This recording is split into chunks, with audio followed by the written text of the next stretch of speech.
আমি এসএসসিতে 1237 নম্বর পেয়েছিলাম। চট্টগ্রাম বোর্ড থেকে ব্যবসায় শিক্ষা বিভাগে আমি প্রথম ফিনান্সের ক্লাসে জয়েন করেছি। তো ভাইয়াকে একটা কমেন্ট করেছিলাম যে ভাইয়া ফিনান্সে কি 100 মার্ক তুলতে পারবো?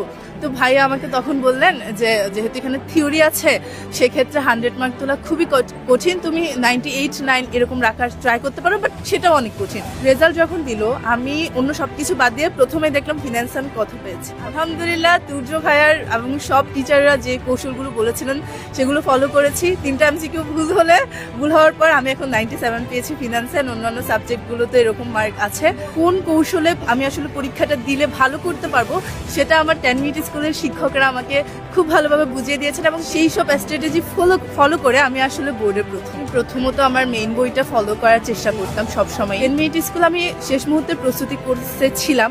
পরীক্ষার আগের দিনতে যে সাজেশনগুলো দেওয়া হতো এই সাজেশনগুলো থেকে অনেক কমন থাকতো। সাজেশনগুলো পড়ে গেলে 90+ মার্ক তোলা তো খুবই ইজি। যারা মনে করে 10 মিনিট স্কুলে শুধুমাত্র বিজ্ঞান বিভাগের শিক্ষার্থীদের জন্য রয়েছে যে সমস্ত কোর্স বা সুবিধা, এটা একদমই একটা ভুল ধারণা। বিজ্ঞান বিভাগের পাশাপাশি ব্যবসায় শিক্ষা এবং মানবিক বিভাগের জন্য যে কোর্সগুলো রেখেছে, যে সাজেশনগুলো রেখেছে এবং আমাদের আন্তরিক টিচাররা যেভাবে প্রত্যেকটা মুহূর্তে আমাদেরকে সাহায্য করেছেন। 10 মিনিট স্কুলে যদি সে নিয়মিত ক্লাস করে তাহলে তার জন্য কোনো কিছুই বইয়ের কোনো কিছুই তার জন্য কঠিন থাকবে না।